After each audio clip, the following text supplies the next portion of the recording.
Hello friends, पिछले video में हमने देखा कि व्हाट इज़ मैटर। मैटर का जो बेसिक दो प्रॉपर्टी है मास एंड वॉल्यूम, उसके बारे में हमने डिस्कशन किया। उसके बाद हमने देखा कि मैटर किससे बना होता है। Answer is particle. पार्टिकल के साइज के बारे में बात किया कि पार्टिकल का साइज बहुत छोटा होता है, बियॉन्ड अवर इमेजिनेशन। ओके, सो अब आगे हम बात करते हैं कैरेक्टरिस्टिक्स ऑफ पार्टिकल के बारे में। Particle of what? Particle of matter. Particles of matter have spaces between them. Matter के जो पार्टिकल होते हैं उनके बीच में स्पेस होता है। जैसे कि हमने वाटर और शुगर वाले एग्जाम्पल में देखा था कि किस प्रकार से शुगर वाटर में जाके मिल गया, वाटर के स्पेसेस के बीच में वो अपने लिए जगह बना लिया, सच दैट कि वाटर का वॉल्यूम नहीं बढ़ा, वाटर जितना था पहले उतना ही था। That implicates that particle of matter have spaces between them, है ना। The next characteristic is particles of matter are continuously moving. Matter के जो पार्टिकल हैं वो लगातार मूव करते हैं, है ना। वो कोई एक फिक्स जगह में नहीं रहते, जैसे कि अगरबत्ती का ये धुआं जो लगातार मूव कर रहा है ना, बिल्कुल वैसे ही मैटर के पार्टिकल जो है वो कंटिन्यू मूव करते हैं। इसके बारे में और डिटेल में हम समझेंगे आगे, जैसे जैसे बढ़ते जाएंगे और एग्जांपल्स आएंगे और आपको कंसेप्ट क्लियर होगा। Next one is particles of matter attract each other. Matter के पार्टिकल एक दूसरे को अट्रैक्ट करते हैं, जिस कारण ही उसमें शेप संभव है। इसके लिए हम दो टाइप के एग्जांपल देखते हैं। First one is try to cut the iron nail. एक आयरन नेल को आप कट करने का ट्राई कीजिए। किससे कट करेंगे?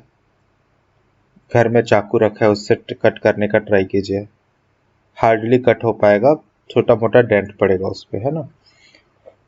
अब आप एक चॉक के पीस को, जो व्हाइट ब्लैक बोर्ड में चॉक पर से पढ़ाते हैं, है ना, चॉक के पीस को आप कट करने का ट्राई कीजिए, कट जाएगा। आप उसको काटने जाएंगे, कुछ समय बाद वो ब्रेक हो जाएगा, लेकिन आप उसको क्लीन नहीं कट कर पाएंगे। यहाँ पे मैंने नेक्स्ट वाटर एग्जाम्पल वाटर के लिए, उससे पहले आप साबुन को कट करके देखिए, साबुन कट हो जाता है इजिली। उसके बाद आप वाटर में अपना उंगली डिप कीजिए, वाटर का सरफेस इजिली आपके उंगली से ही कट हो जाता है ना। तो nature of attraction, power of attraction में डिफरेंस है, लेकिन ये डेफिनेट है कि मैटर के जो पार्टिकल हैं वो एक दूसरे को अट्रैक्ट करते हैं, जिससे ही उनमें शेप फॉर्म होता है। ठीक, तो पार्टिकल का जो कैरेक्टरिस्टिक्स है वो ये तीन कैरेक्टरिस्टिक्स है। पहला, उनके बीच में स्पेस होता है। दूसरा, उनके जो मैटर हैं वो कंटिन्यूसली मूव करते हैं, पार्टिकल जो है वो कंटिन्यूसली मूव करते हैं। तीसरा, पार्टिकल जो है वो एक दूसरे को अट्रैक्ट करते हैं, जिस कारण उनका शेप फॉर्म होता है। अब कुछ क्वेश्चंस दिए हुए हैं आपके टेक्स्ट बुक में, उसको डिस्कस करते हैं, है ना। Which of the following are matter. बहुत सारे एग्जाम्पल्स हैं यहाँ पे, इसमें आप देखिएगा कि कौन कौन से मैटर है, कौन कौन से मैटर हैं। ठीक, तो मैटर के बारे में फंडामेंटल प्रॉपर्टी हमने पढ़ा था कि उसमें मास होता है और वॉल्यूम होता है ना। अब हमने इन चीज़ों के बारे में बताना है कि कौन सा मैटर है और कौन सा नॉन मैटर है। ठीक है, शुरू करते हैं एक एक करके। चेयर, चेयर का अपना खुद का मास होता है जी, होता है। क्या वो जगह घेरता है? बिल्कुल जगह घेरता है। तो चेयर क्या है? मैटर है। अगला, एयर, एयर का अपना मास होता है? डिबेटेबल, एयर में मास होता है। ऐसा कीजिए, एक बड़ा सा बैलून लीजिए, उसमें हवा भरिए, है ना, और उसको वेइंग स्केल में रखिए। कुछ ग्राम में, 1 ग्राम 2 ग्राम कुछ उसका वेट आएगा, है ना। बैलून के वेट को हटा के कुछ एक्स्ट्रा वेट आएगा, है ना। तो एयर में तो मास होता है। ठीक है, एयर क्या जगह घेरती है? बिल्कुल एयर जगह घेरती है, तो एयर भी क्या है आपका? मैटर है। तीसरा है लव। आप जो अपने पेरेंट्स से लव करते हैं, आप जो अपने फ्रेंड्स को लव करते हैं, आप अपनी चीज़ों को लव करते हैं, क्या उसमें मास होता है? उस लव को आप तौल सकते हैं तराजू में? बिल्कुल नहीं, है ना। और जगह तो बिल्कुल नहीं घेरती, इसलिए लव जो है वो क्या है? नॉन मैटर है। स्मेल, स्मेल मैटर है कि नॉन मैटर है? स्मेल एक वॉल्यूम तक ही फैलता है। अगर मैं एक कॉर्नर पे सेंट की बॉटल खोल दूं तो उस कमरे में सब तरफ उसका स्मेल आ जाएगा, सही बात है। लेकिन क्या ये स्मेल अगले कमरे में भी जाएगा? पॉसिबल है। क्या उसके अगले कमरे में जाएगा? है ना, वहां तक जाते तक आपका स्मेल खत्म हो जाएगा, मतलब स्मेल एक फिक्स वॉल्यूम ऑक्यूपाई कर रहा है। दैट इज स्मेल भी क्या है आपका? मैटर है। Hate, again it's an emotion, है ना, सो ये हो गया नॉन मैटर। आलमंड्स, आलमंड्स हम लोग खाते हैं, बादाम, दिमाग तेज करने के लिए, उसका वेट भी होता है, जगह भी घेरता है, तो मैटर है। थॉट्स, ऑब्वियसली अब तो इजी है, यहाँ से बढ़ते चलते हैं। थॉट है आपका non matter. Cold, non matter. Lemon, matter. Water, matter. Smell of perfume, that is again a smell, kind of a smell, right? So it's a matter. तो आपको क्लियर हो गया कि मैटर क्या होता है, नॉन मैटर क्या होता है। किसी को कुछ डाउट हो तो प्लीज कमेंट्स करके बताएं। अब नेक्स्ट क्वेश्चन था हमारे पास कि इस ऑब्जर्वेशन के बारे में बताइए। The smell of hot sizzling food reaches you several meters away, but to get the smell from cold food, you have to go close. बोलने का मतलब यह है कि कोई गरम खाना है, गरम गरम सब्जी बनी है, तो उसका स्मेल आपको कमरे के दूसरे कोने से स्मेल आता है। आप अपने कमरे में बैठे बैठे सूंघ लेते हैं कि भाई आज मम्मी ने क्या पकाया, आप दौड़ते भागते पहुंच जाते हैं कि आज खाना है हमको। मैगी बन गई किचन में, आप छत में रहोगे, दौड़ते आ जाओगे उसकी स्मेल सुन के, राइट। लेकिन वो ही मैगी जब ठंडी हो जाती है ना, तब आपको बिल्कुल नाक टिका के सूंघना पड़ता है कि उसका स्मेल है कि नहीं। तो क्या कारण है इसका? सोच लीजिए क्या कारण हो सकता है।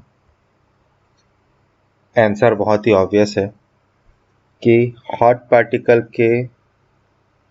हॉट चीजों के जो पार्टिकल हैं वो ज्यादा मूव करते हैं, क्योंकि उनके अंदर काइनेटिक एनर्जी ज्यादा होती है। उसके पार्टिकल हॉट है, जैसे कि अरे आप एकदम एग्जांपल समझो यार, कि जमीन सूदिंग है बिल्कुल, है ना, नॉर्मल फ्लोर है, आपको खाली पैर चलने बोले, आप चलोगे? धीरे धीरे चलोगे, आराम से चलोगे, मन मुताबिक चलोगे, जैसा पाए वैसे चलोगे। और वहीं कहीं जमीन गर्म है, धूप का समय है, गर्मी का सीजन है, आपको खाली रोड में बोले खाली पैर चलो, तो आप चलोगे आराम आराम से? नहीं, आप दौड़ोगे उसके ऊपर। आप जितना जल्दी हो सके, है ना, स्पेस से अपना कांटेक्ट छोड़ना चाहोगे और ज्यादा से ज्यादा दूर दौड़ोगे, है ना। तो हॉट पार्टिकल जो है उसमें काइनेटिक एनर्जी ज्यादा होती है और कोल्ड पार्टिकल की काइनेटिक एनर्जी कम होती है, इसलिए हॉट पार्टिकल का स्मेल दूर तक आता है। क्लियर? नेक्स्ट क्वेश्चन है, a diver is able to cut through water in a swimming pool. Very true. Which property of matter does this observation show? It shows that कि matter के particles के बीच में space होता है ना, और liquid की जो बॉन्डिंग है पार्टिकल्स की, लिक्विड के पार्टिकल्स की जो बॉन्डिंग है वो उतना स्ट्रांग नहीं है कंपेयर टू सॉलिड। आप दीवार में अपना सिर दे मारो, है ना, दीवार के पार्टिकल नहीं हटेंगे, सर फट जाएगा आपका उल्टा। वहीं आप एक बाल्टी में पानी भरो, उसमें अपना सिर ऐसे डुबाओ, इजीली आपका सिर डूब जाएगा पानी में। और गैस में तो आपका सिर दिन भर घूमते ही रहता है, रूम में आपके गैस भरे हुए, है ना, तो इसमें तो आपका सिर आप दिन भर घूम ही रहे हैं, ठीक है। तो पार्टिकल के बीच में जो स्पेसेस है ना, उसके बीच हम मूव कर पाते हैं, और जो बॉन्डिंग है लिक्विड पार्टिकल की वो कम होती है एज कम्पेयर टू सॉलिड, इसलिए डाइवर जो है वो स्विमिंग पूल में बिल्कुल कूद जाता है। And the last question is, what are the characteristics of the particle of matter? Matter के पार्टिकल के कैरेक्टरिस्टिक्स क्या है? पिछले स्लाइड में हमने पढ़ा था, चलिए बताते जाइए।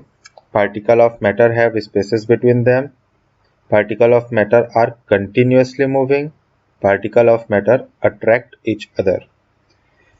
So यहाँ पे हमारा पार्टिकल्स के कैरेक्टरिस्टिक्स खत्म होते हैं।